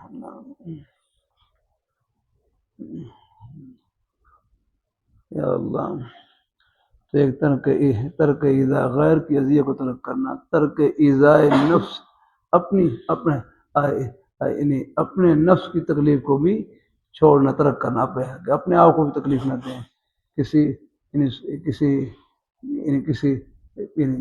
کسی سوراخ میں استنجا نہ کریں، کہیں جانور نکل آئے اور تکلیف پہنچا دے آپ کو، نوکدار ہڈی سے استنجا نہ کریں آپ نا۔ اللہ تعالیٰ اپنی مہربانی فرمائے الحمدللہ۔ اس کے بارے میں آتے ہیں وہ جنوں کی خوراک ہے ملا ہے، اگر ہڈی کے اوپر کوئی انسانی نجاست لگی ہوئی نہ ہو تو اللہ تعالیٰ جنات کے لیے وہی خوراک پہنا دیتے ہیں جو پہلے انسانوں کے لیے تھی۔ اگر ہاں ہڈی سے استنجا نہ کریں کیونکہ اگر ہڈی پر انسانی نجاست لگی ہوئی نہ ہو تو اللہ جنوں کے لیے وہی خوراک پہنا دیتے ہیں جو پہلے انسانوں کے لیے تھی۔ اللہ تعالیٰ اپنی مہربانی فرمائے۔ اور اسی طرح حفاظت عن الجنات، جنات سے حفاظت کے لیے یہ دعا پڑھ لیں، اللہم انی اعوذ بک من الخبث والخبائث۔ حفاظت عن الثیاب، اپنے کپڑوں کی حفاظت کرنا ہے، یعنی حفاظت ثیاب، حفاظت ثیاب ایک ادب یہ ہے کہ اپنے کپڑوں کی حفاظت کریں کہ سامنے کوئی اونچی جگہ ہو، سامنے ڈھلان ہو، اونچی جگہ ہو، سامنے ڈھلان جگہ ہے اس کی طرف پیشاب نہ کریں، سامنے جگہ ڈھلان نیچے کی طرف ہے اور پھر چھینٹے آپ کو پڑیں گے کرنا، یا کوئی ہوا آ رہی ہے، سامنے سے ہوا آ رہی ہے اس طرف بھی آپ رک کر پیشاب نہ کریں کیونکہ پھر بھی چھینٹے پڑنے کا اندیشہ ہے۔ اللہ تعالیٰ اپنی مہربانی فرمائے۔ کتنے ہو گئے؟ 8 ہو گئے۔ اچھا چلو پھر تو قریب پہنچ گئے۔ بہرحال 8 یعنی 6 ہو گئے،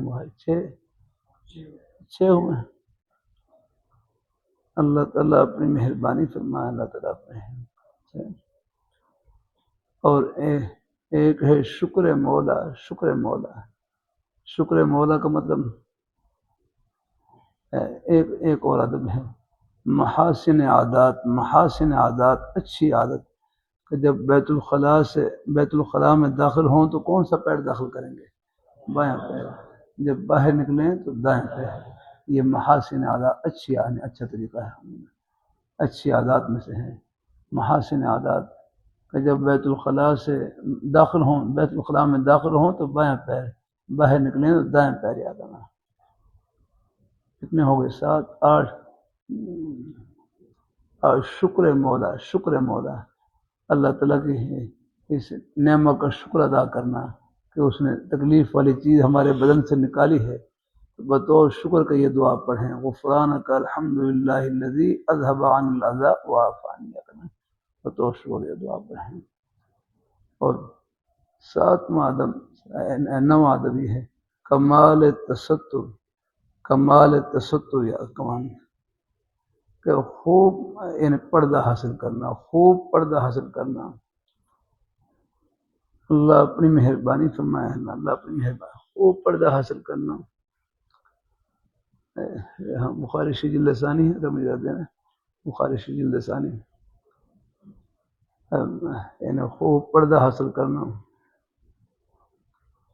ابو داؤد شریف میں روایت ہے، ابو داؤد شریف پہلی روایت ہے اذا ذهب المذهب ابعدا، کہ جب آپ صلی اللہ علیہ وسلم قضاء حاجت کے لیے تشریف لے جاتے ہیں تو دور تشریف لے جاتے ہیں۔ ایک تو اس میں کمال تستر یعنی خوب پردہ حاصل کرنا، اور دوسرا ہماری تعلیم کے لیے تاکہ نامناسب آواز سے پردہ ہو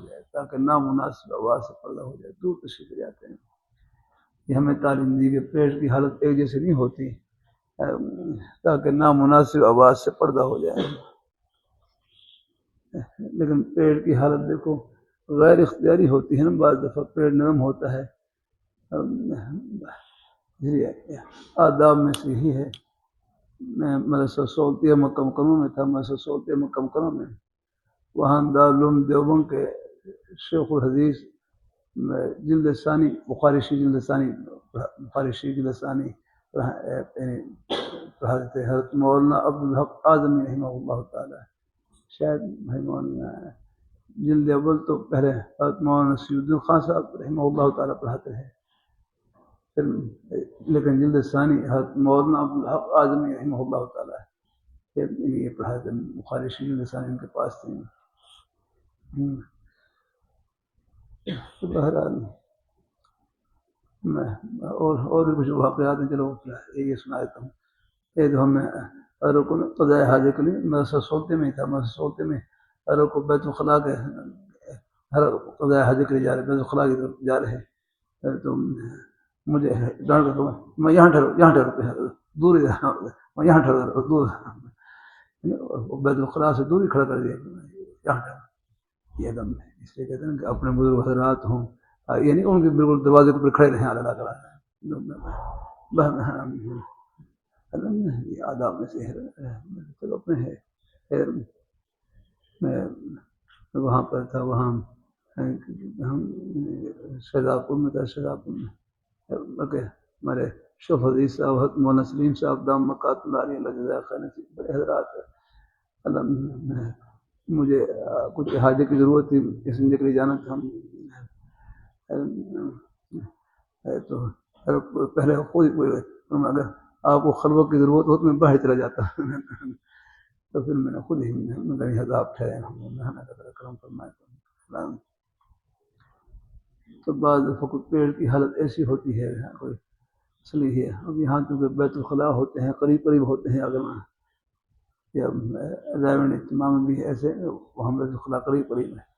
بہرحال کسی کے ساتھ کوئی ایسی حالت پیش آئے جیسے یہاں بیت الخلاء ہے قریب ہوتے ہیں، کسی کے ساتھ حالت پیش آ جائے تو وہ باہر نکلے، اس کی طرف دیکھے نہیں تاکہ ان کو شرمندگی نہ ہو جائے. ویسے اور میں حیران رہ گیا، دیکھو یہ بخاری شریف میں آ گئے. اللہ اپنی مہربانی فرمائے، اللہ تعالیٰ اپنی مہربانی فرمائے. یہاں ایک یعنی شریعت مطہرہ کتنی اللہ کرے مجھے نا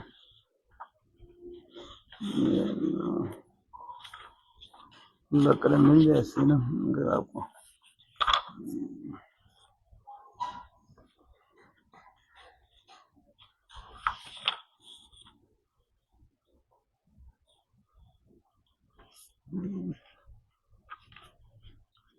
حدیث سنانا چاہ رہا تھا.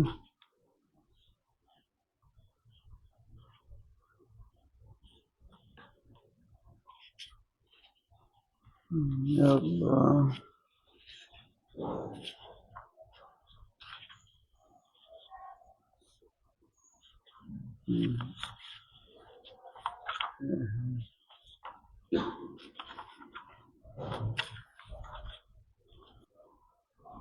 صفحہ 892 ہے. شریعت میں کتنی شریعت کی تعلیمات کتنی گہری تعلیمات ہیں نا. اللہ تعالیٰ اپنی مہربانی فرمائے. یہاں عام دیکھو کسی کے ساتھ کوئی ایسی حالت پیش آ جائے تو ہنسنا شروع کر دیتے ہیں، حالانکہ اپنا پتہ نہیں کہ جو اپنے ساتھ پیش آتی ہے منع کیا گیا، حدیث میں منع کیا گیا. اب یہ قرآن پاک کی آیت اوپر لکھے یا ایھا الذین آمنوا لا یسخر قوم من قوم عسى ان یکونوا خیرا منهم. اے ایمان والو، ایک قوم ہے یعنی کسی قوم سے مذاق نہ کرے، مسخرہ نہ کرے، قریب ہے کہ وہ ان سے بہتر ہوں.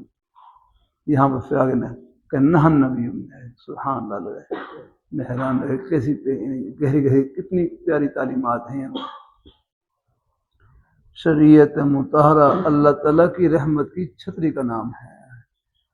ہر بھائی رضوان صاحب یہ خانقاہی سبق ہے، یہ خانقاہی حدیثی کا سبق خانقاہی سبق ہوتا ہے. یہی آپ کے پیارے نورانی فرامین ہیں جو اللہ پاک کے پیارے حبیب صلی اللہ علیہ وسلم ہے کہ زبان اقدس سے اور آپ کے سینہ اطہر سے نکلے، جنہوں نے صحابہ کرام کے قلوب کو مزکہ مجلہ معطر منور کر کے ہدایت کے آسمان پر روشن ستارے بنا دیے. یہی فرامین ہے. لیکن ہمارے طلباء ہیں بھائی، بار بار کہتا رہتا ہوں خدا کے لیے ان باتوں کو صرف امتحان میں پاس ہونے کے لیے سے نہیں، عرش پر پاس ہونے کے لیے سے پڑھا کر یاد رہا. یہ سب کچھ آخر کے لیے رحمہ اللہ. صرف امتحان ہی مقصود ہوگا، اس میں پھر آپ دیکھ رہے ہیں بعض دفعہ بالکل پھر وہ کو نمبر لینے کے لیے غلط طریقے اختیار کرتے ہیں، اگر کچھ نہیں اس میں رکھا رہتا ہے۔ اب یہاں آپ دیکھ رہے ہیں یہ بخاری شریف میں آپ دیکھ رہے ہیں، نہى النبی صلی اللہ علیہ وسلم، نہى النبی صلی اللہ علیہ وسلم ان يضحك الرجل مما يخرج من الانفس، حضور صلی اللہ علیہ وسلم نے منع فرمائے اس بات سے کہ ایک آدمی آگے نفس سے نکلنے والی چیز سے ہنسی کرے یا کرام اوپر حاشیے میں لکھا ہوا مما یخرج، نفس سے نکلنے والی چیز یعنی وہ احداث سے ناقضہ ہیں، جیسا کہ ریح بالصوت ہیں، جیسا کہ آواز کے ساتھ ریح کا نکلنا، اور اسی طرح یعنی بول و براز ہے، بول و براز کرتے وقت بھی بعض دفعہ یعنی بڑی حاجت کے وقت بھی یعنی بعض دفعہ حالت ایسی ہوتی ہے آواز آ جاتی ہے۔ آگے کتنی پیاری بات ہے، تو میں لستوا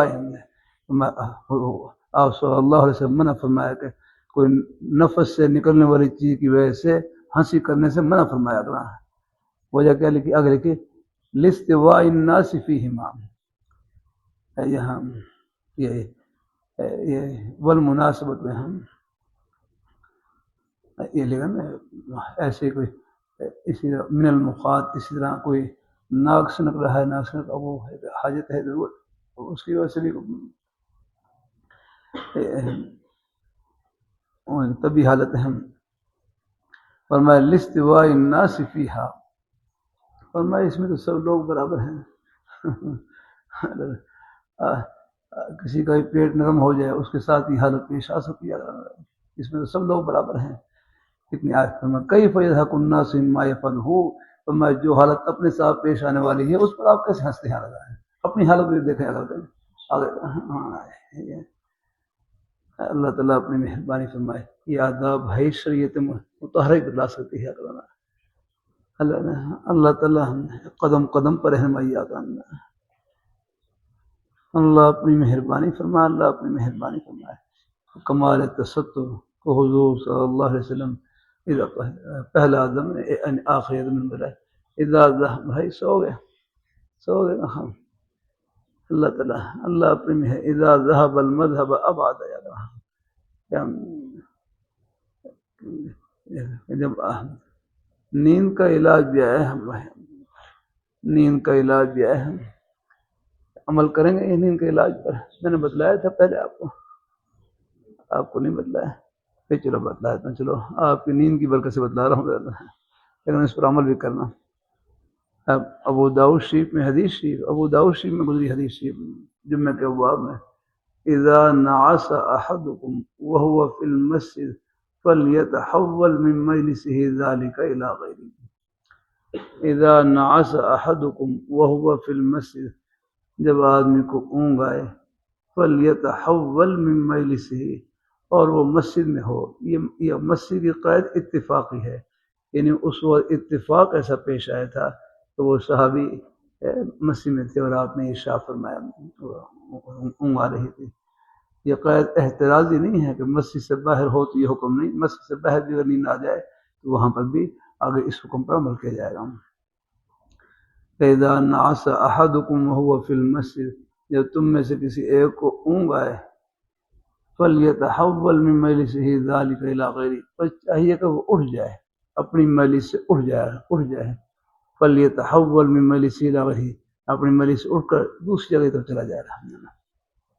اب بھائی اب نیند آ رہی ہے، اب تھوڑا سا اٹھ کر جاؤ ذرا، اسلام امری مذہب ہے، سب کر کے دکھلایا جاتا ہے، چلو تاکہ وہاں تک جاؤ ذرا،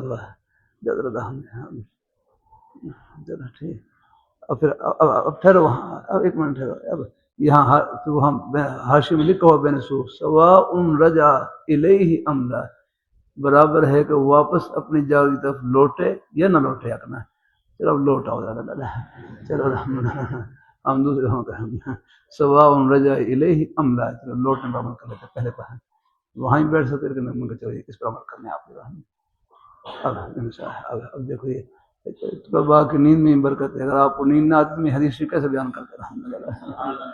اللہ تعالیٰ اپنی مہربانی فرمائے الحمدللہ. اللہ تعالیٰ کا اذا نعس احدکم جامع شریف میں وہاں میں طرح نیند آ رہی تو میں کہا بھائی میں پہلے حدیث ہی سناتا ہوں پھر اس پر عمل کرنا ہے. تو اللہ پھر وہ ان کو پھر ایک چکر لگوایا ان کو تاکہ اب ان کو میں کہا یہ حدیث ہی بھولے گی نہیں انشاءاللہ. اسلام عملی مذہب ہے, سب کو کر کے دکھلایا جاتا ہے. تمہاری بات ذہن میں آ گئے ہیں, کہاں سے کہاں چلے گئے بھائی. ہاں اچھا, کمال تستر ہیں, خوب پردہ حاصل کرنا. اور اپنے بزرگ حضرات ہیں کوئی ایسے ہیں اگر کہیں ان کو قضاء حاجت کروانی ہو تو اگر کچھ جگہ ہو تو پھر اگر بعض ہوتے ہیں گھروں میں ہوتی وہ تو بری, لیکن باہر اگر ہوں تو پھر دروازے سے فاصلے پر کھڑے ہو جاتا ہے. ہاں اللہ تعالیٰ اپنی مہربانی فرمائے. لیکن پھر بھی کوئی حالت کسی کے ساتھ پیش آ جائے, صحیح کہیں بھی جیسے بیت الخلاء ہوتے ہیں کسی کے ساتھ پیش آ جائے تو وہاں ہنسنا نہیں چاہیے. دیکھو منع فرمایا ہے, میں نے آپ کے سامنے حدیث بخاری شریف نہى النبی صلی اللہ علیہ وسلم ان يضحك الرجل مما يخرج من الانفس. ہاں اور حاشیے میں لکھا ہوا کہ کیسے ہنسی کرتے ہیں جو حالت اپنا جس میں سب لوگ برابر ہیں, سب کے ساتھ پیش آ سکتی ہے, کسی وقت پیش آ سکتی ہے اور کسی وقت تو اس میں کیا ہنسی کرنی آ کرنا. پیٹ کی حالت ایک جیسی نہیں ہوتی, کبھی پیٹ نرم ہو جاتا ہے, کوئی حالت پیش آ جاتی ہے. اللہ تعالیٰ اپنی مہربانی فرمائے, اللہ اپنی مہربانی فرمائے. اللہ یہ شریعت کتنی پیاری تعلیمات دی ہیں اللہ تعالیٰ, قدم قدم پر رہنمائی آخر دی. ہمارے شہر کے بھائی بھی ہیں پیچھے بیٹھے ہیں, میرے حیرت ہے کیا تعارف ہے ہمارے بزرگوں کا. حیرت